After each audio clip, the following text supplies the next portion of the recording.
Меня побудило сюда прийти чувство стыда и вины за совершенные поступки. Я все понимал, что российское государство во всех своих ипостасях, как Российская империя, так и Советский Союз, а теперь еще и нынешняя Российская Федерация, несет угрозу для крымских татар.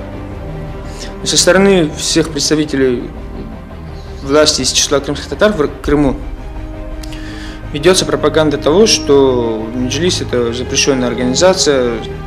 Таким образом пытаются подавить авторитет Меджлиса в глазах крымских татар и взрастить, что ли, свой авторитет.